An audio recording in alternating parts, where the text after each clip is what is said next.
In this episode, we're gonna read a short chapter from the book The Lost Prosperity Secrets of Napoleon Hill, the great Napoleon Hill. Before I begin, thank you so much for liking, commenting, and sharing my videos. I appreciate it very much. It does help my channel grow, and I love the support.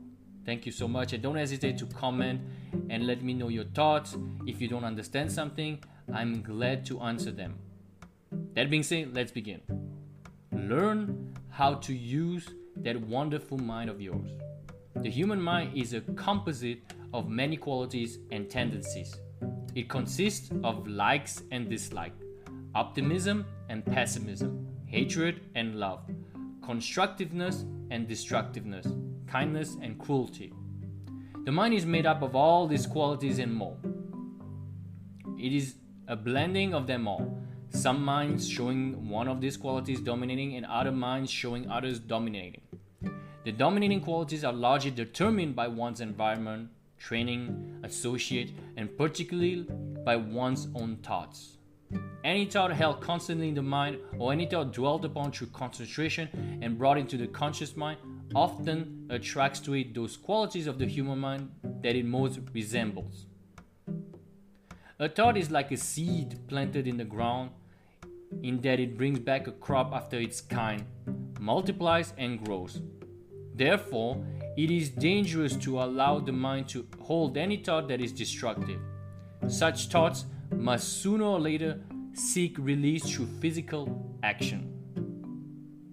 Through the principle of autosuggestion, that is, thoughts held in mind and unconcentrated upon, any thought will soon begin to crystallize into action. We will discuss this principle at length later. If the principle of autosuggestion were generally understood and taught in the public schools, it would change the whole moral and economical standards of the world inside of 20 years. Through this principle, the human mind can rid itself of its destructive tendencies by constantly dwelling upon its constructive tendencies such as positive thinking or a positive attitude.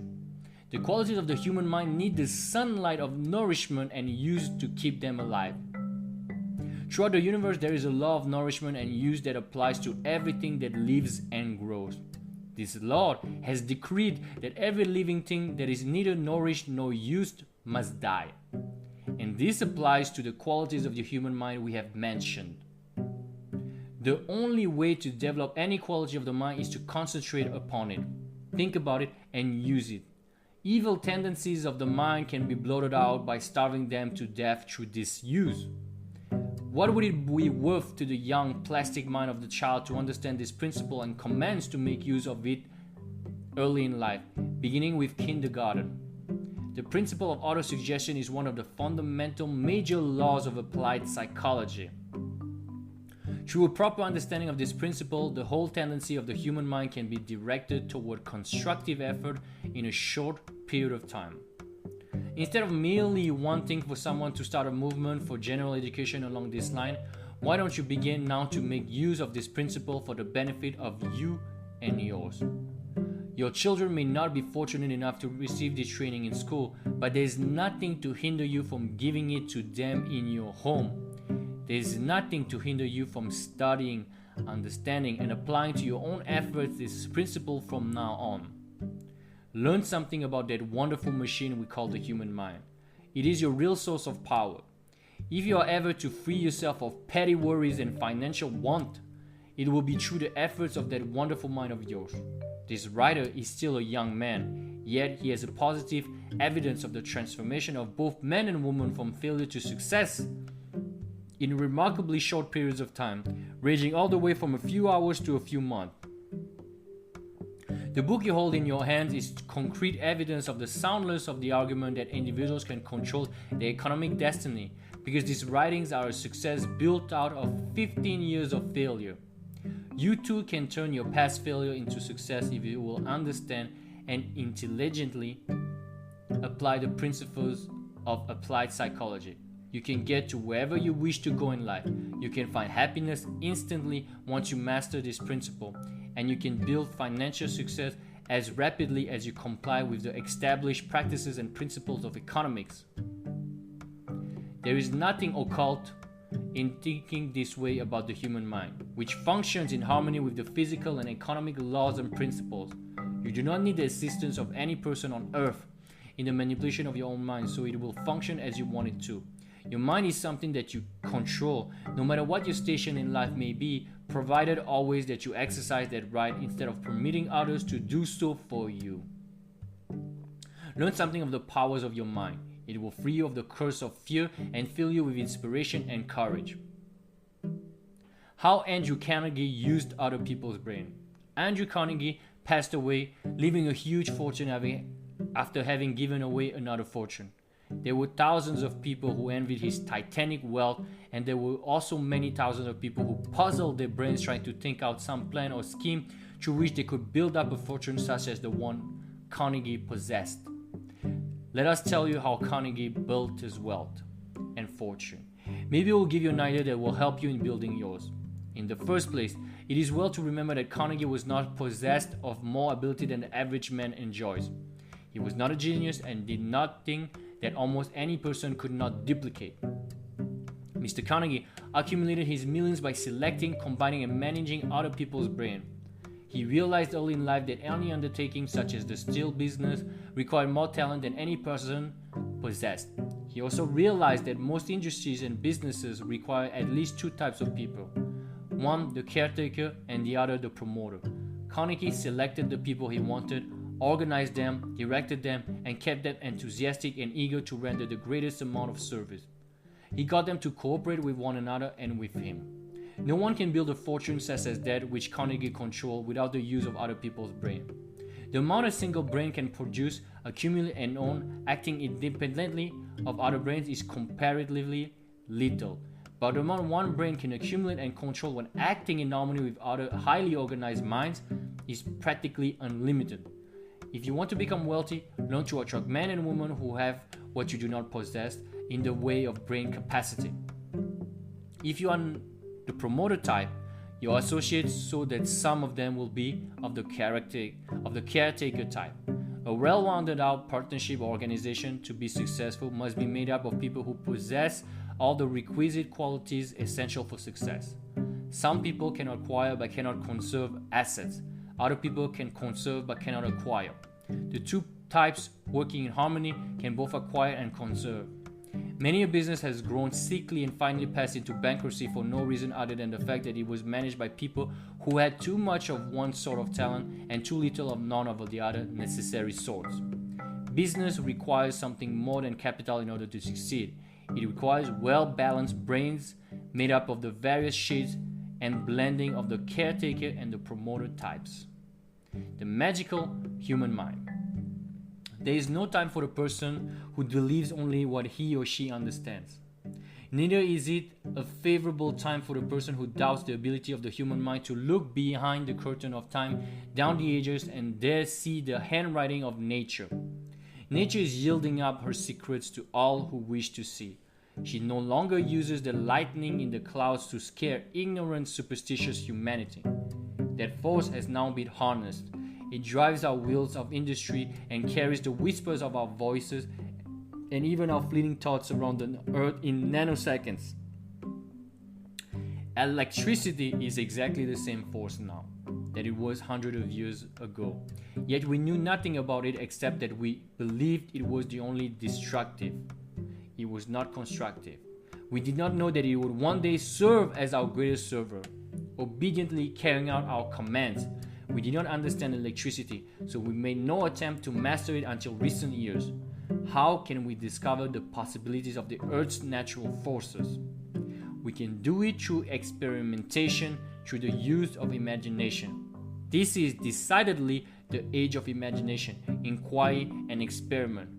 The human race has begun to throw off the shackles of fear and doubt and take hold of the tools of progress that have been lying at our feet throughout the ages. The present is the most wonderful age in the history of the human race. Wonderful not only in its progressive inventions, but also in its mental development. Every day, we announce to the world a new technology or invention, and none of it would be possible without the human mind. Why we should quit quarreling with our neighbors. The time and energy we spend in striking back at those who anger us, who make us independently wealthy, If this great force were directed toward constructive effort, to building instead of tearing down, the average person spends 3/4 of his or her lifetime in such useless, destructive effort. There is but one real way to punish a person who has wronged you, and that is by returning good for evil. The hardest coals ever heaped upon a human being head are acts of kindness offered in return for acts of cruelty.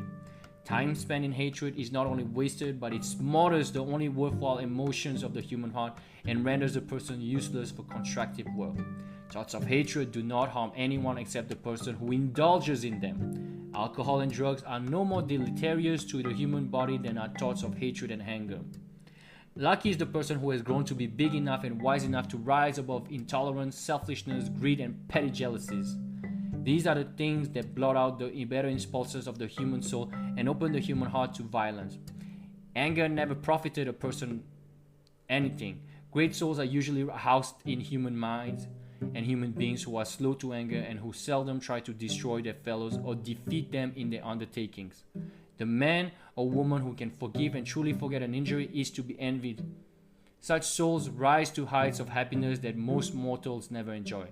How long will it be until the human race will learn to walk down the pathway arm in arm, helping one another in spirit of love instead of trying to cut one another? How long will it be until we learn that the only real success in life is measured by the extent to which we serve humanity?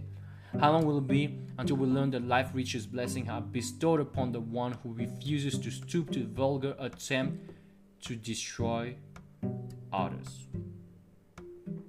Creating the richest vibration of success. Most of us ask for success without the usual hardship that comes with it. We want success with as little effort as possible. It is a good idea to define success in order to understand it, and write out a description of it as one of the items on our list of hoped-for achievements. I do not know what your definition of the term success is, but if I may impose my own definition on you, I would do so as follows. Success is the sum total of one's acts and thoughts that have, on account of their positive, constructive nature, brought happiness and good cheer to the majority of one's associates in the past and those in the coming years. You cannot possibly bring happiness, good cheer, and sunshine into the lives of those with whom you associate and do not enjoy success yourself. Neither can you bring misery, despondency, and unhappiness to others and be a success. If you cause others to smile when you are near, if you carry with you that rich, vibrating, dynamic personality that causes people to be glad when you are near, if you speak and think of the beauties of life and persuade others to do the same, if you are eliminated cynicism, hatred, fear, and despondency from your own nature and fill their place with a wholesome love for all humanity, then you are bound to be a success. Money is not evidence of success. It may be, in fact, evidence of failure, and it will be if happiness and goodwill did not accompany it throughout the process through which it was accumulated. I value more highly than all the wealth in the world the pleasure, the thrilling joy, the happiness and contentment that has come to me as a result of the opportunity I've had during the past year to serve my fellows through my writings. Could any amount of money buy such pleasure? No. 1,000 times no. Pleasure comes from doing and not acquiring. This is a lesson that some people seem never to learn, but it is the truth nevertheless. The roadway to that thing we call success leads only in one direction, and that is straight through the great field of human service. Any road that leads in other directions cannot possibly reach success. I intend to try to be happier this year than I was good last year, not by acquiring more worldly goods, although I could use these to advantage, but by serving more people through my writings and by bringing greater happiness to the members of my immediate family and my personal friends. If we cannot increase our measure of success in this manner, then we don't know how at all. By no means do I recommend that anyone give up the pursuit of money as one means of finding success and happiness, but I strongly recommend no one depend entirely upon the power of money for success. I have never had enough money to cause me to quit trying to render service, but some whom I know have had, and the result was not what I call success. That's why financial success is dangerous. Financial success brings power, and power is a dangerous thing to those who have not learned how to use it justly and wisely. Great financial power has a tendency to promote intolerance and disregard for the right of others. When you begin to succeed financially, you will need to watch your step more closely than ever before. Financial success too often smothers the finer impulses of the human heart and leads a person to the worship of the god of mammon. It is the exception and not the rule when a person who accumulates great financial power without having tasted liberally of the dregs of poverty uses that power wisely. Real success cannot be measured in dollars. It is something that can be measured only by the quantity and the quality of service one renders for the good of others. If financial power takes away the desire to render useful service, then it may be properly interpreted as failure instead of success. Watch your step as you begin to accumulate more money than you need for your daily use. Take care that it does not blind your eyes to this one sure pathway to real success, which is the performance of useful service for the good of humanity. 2 men, 2 legs, big difference. In the town of Wichita Falls, Texas, I saw a one-legged man sitting on the sidewalk begging for a handout. A few questions brought out the fact that he had had a fair education. He said that he was begging because no one would give him work. The war is against me and I have lost confidence in myself. And there was the rub. I have lost confidence in myself. Across the hall from my office is another one-legged man. I've known him for several years and I know that his schooling was slight. He has less training than the one-legged beggar, but he is earning an impressive salary as sales manager of a manufacturing concern where he is directing a staff of 50. The beggar displayed the stump of his amputated leg as evidence that he needs arms. The other one-legged man covered the stump of his lost leg so he would not attract attention. The difference between the 2 men exists merely in viewpoint. One believes in himself and the other does not. The one who believes in himself could give up the other leg and both of his arms and still earn a great deal of money. He could not even give up both eyes to boot and still do very well. The world never defeats you until you defeat yourself. A meat products manufacturer who was once at the top of his field became a wealthy man in the sausage business after paralysis had taken away the use of nearly every muscle in his body. He couldn't turn over in bed without aid, but he believed in himself, and as long as you have faith in yourself and that wonderful mind of yours continues to function properly, you cannot be defeated in any legitimate undertaking. This statement is made without qualification because it is true. Okay, and this is the end of this excerpt from this fabulous book by Napoleon Hill. And yeah, a lot of his writing, Napoleon Hill is very, very conceptual in the sense that he doesn't necessarily talk about practical exercise, so to speak, although he gets into them most of the time very briefly, but is more of a concept. That's why I think he's kind of like the father of modern self-help, so to speak, because he's more in the concept than the exercises. If you want more practical exercises, you might need to read something like Joseph Murphy or Neville Goddard, although I have to think that Napoleon Hill has his place too, because the mindset behind those concepts is very important, such as the willing to give unconditionally, because that's what he preaches, that's what he used to preach. The giving, the unconditional giving and the service to others, instead of always relying solely on the financial gains, which he properly stated that he has nothing against. However, he said and he wrote that financial gains over everything else and financial gains against service to others is a problem and is dangerous. As they say, money brings about power, and power corrupts, and absolute power corrupts absolutely. So one needs to be careful. That's why I like this excerpt, because he tells us about the issues of making money and being successful. And we should all be aware that we all want to manifest a life that we think will make us happy, and that's all fine and that's all well. But we need to be aware of the person we become along the way. Because yes, we can get anything we want. We don't need to be happy to get anything. We don't need to be in high vibration to get anything we want. That's true. The conscious mind and the subconscious mind are very powerful. You can get pretty much anything you want while being sad, while being happy, while being angry. As long as you do not negate and you do not doubt the manifestation, you can get pretty much whatever you want. However, there's a better way of doing it, and generally speaking, the way is to be of service and giving. And not only to get your manifestation, but to live a happier, healthier life. And to be, as he said, to be someone whose presence is accepted and welcome, and whose absence is missed.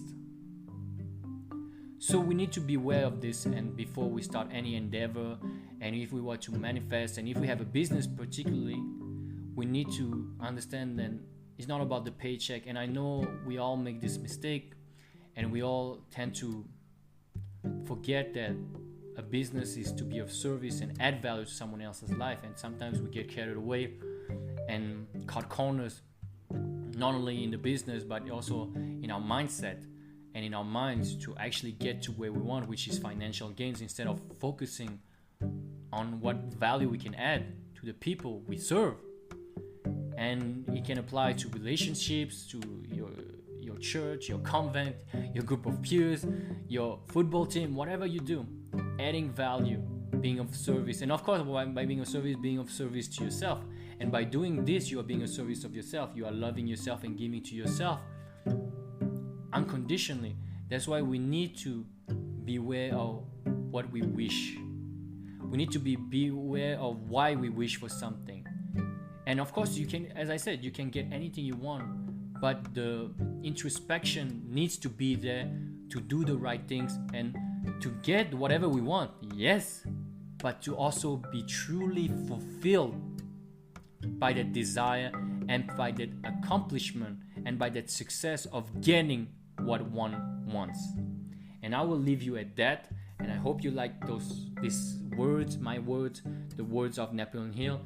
And I'll see you soon. If you want more information, I have books available, I have coaching available, I have a private Facebook that I just created. Please feel free to join. I will gladly welcome you there, and see you soon.